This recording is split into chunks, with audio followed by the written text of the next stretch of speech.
Hello everyone, welcome back to the North Mankato Community Update. City Administrator John Herenstein, Mayor Mark Dean, and I are here at Benson Park, and there's been a bunch of improvements. Can you tell us what we're sitting on, what's coming up next to us, what's happening here? Well, we'll start with what we're sitting on. These are some of the lovely rocks that fell down onto the Judson Bottom road, and so the city relocated them up here and made them into a play feature for the kids, and it's pretty cool. Yeah. Nice place to jump on. Yep, exactly. Jump from, jump on, jump under. Yeah. There's all kinds of features here, so we invite everybody to come up and see just how big the rocks were that were sliding down the hill that we had to move. So these are what we've got. Yeah. We also have our new picnic shelter going up here, and we're really excited to break that in on October 5th when we have Party with the Prairie up here, and that'll be coming up. It's our newest fall festival that we're going to be adding into the features of fun at North Mankato, and so that'll be held up here on Saturday, October 5th from 2 to 7. We'll have music, we'll have some food and beverages, and some good community opportunities here, and we ask everybody to come up and join us. You know, one of the aspects of Benson Park that's tremendous for Upper North Mankato is the ability to bring the community together. And I think we're looking forward as a city to having Benson Park serve as that community gathering place for Upper North Mankato, along with other areas for different celebrations. But the rock formation, the shelter, the installation of the fishing pier, beginning to host the fall festival indicates to me at least that Benson Park's really come a long way. One of the things that I forgot to mention is the extensive prairie restoration that's taken place over the past 5 years. So this is really an effort to create a natural space for residents in an urban environment to enjoy. Exactly right. The prairie flowers were beautiful this season. The butterflies, the monarchs have been up here like crazy, and so it's really come a long way. The oak savanna is coming into play, and so we invite everyone to come up and join us and just take a walk around the trail system that's up here, and then enjoy that festival on October 5th. Great, looking forward to it. Another way to bring the community together is to support our North Mankato Fire Department, which we are celebrating this month, right? That's correct. So October 6th is Fire Prevention Day. They're having a free fire prevention workshop over at the Fire Station number 2 on Howard Drive. I've got lots of things for the kids to do. They can help put out fires, and there's all kinds of displays and interactive things for the kids to do. And then on October 7th, if you'd like, we can have the firemen deliver a pizza to you from Dino's. You can have either a cheese pizza or a pepperoni pizza for $9.11, right. And the firemen will happily deliver that to you, and they may even bring a fire truck, and they can inspect your smoke alarms and do all those things at the same time. So it's a great opportunity for the firemen to get out and just get involved in the community. Yeah, please get out and support the volunteer firemen. The North Mankato Volunteer Fire Department is one of the oldest organizations in the city. It was one of the first created after the city was formed as a village in 1898.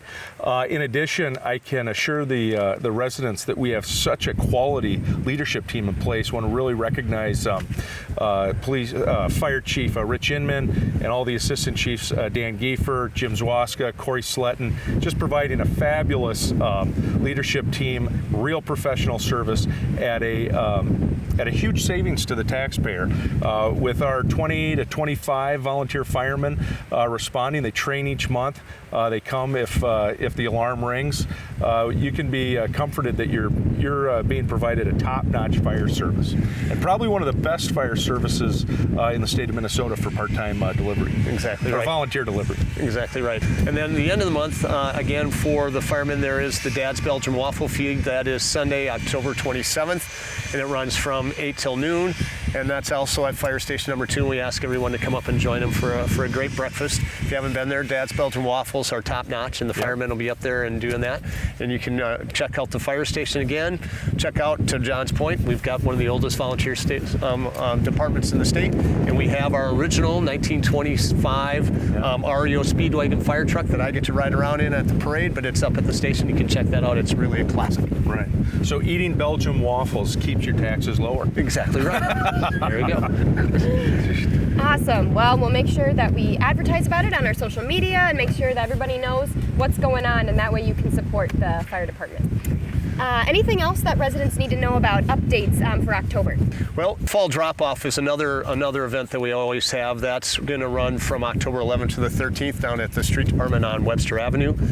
That's one of the things that the firemen are strongly in favor of each year because it helps reduce the clutter in people's homes, in their attics, in their garages, in their basements. And in case there is a fire emergency, it makes it easier for the firemen to respond safely for them and for the residents. And so we ask people to take advantage of that free service. Bring your goods down to the street department, and we will help get rid of them for you. And then we'll do the fall pick or the spring pickup next spring as well. Spring pickup and fall drop-off continue to be a couple of the most popular city services we have. We made an adjustment to have people actually bring their discarded belongings to the yard in October each year, and I think the transition's gone very well. It's set up so you can easily drop your materials off, and Public Works crews will be there to assist you. Yep, absolutely right. There's also a sharing tree, so items that you would consider sharing with others can also be dropped off, and people can also pick there. So that's right. So there's always a little exchange of treasures down there, and so we encourage people to do that as well. Right. And that service, I believe it costs us somewhere between around $50,000 each year. Yep. So we're in the budgeting season, and so that's always an important part of this time of year. Fall going into winter is when we do our budgeting, and so we're in the process of that. And I'm really proud to reinforce the fact that North Mankato, we had $37 million in increased property taxes values this year, and $20 million of that is new construction between the Mankato Clinic, Blue Star Power, residential, a number of other things that have gone on. And so the City Council at our last meeting has agreed to set the property tax levy for next year so that we are living within only our new growth. And so most of our property tax rate will be going down 0.633 or something like that, and we'll be down about 5.5% over the last 6 years that we've reduced property taxes. Now that's in light of the fact that Mankato is going up, recommended to go up 4% this year. Nicollet County is supposed to go up 5.25% this year. Blue Earth County is going up 6% this year, and St. Peter's talking about going up 8.6% in their property tax rate this year. We are actually taking ours down 0.63. So that's a remarkable achievement, and I'm really proud of that.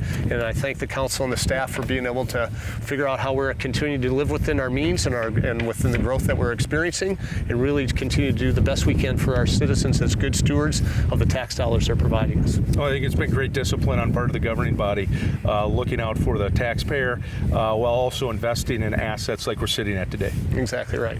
Now, on the other side of that, we are also talking this year about adding the food and beverage tax. We were approved for that by the legislature last year. We were approved for up to a 1% increase in our food and beverage tax and start to collect that. The council is considering going up 0.5% right now.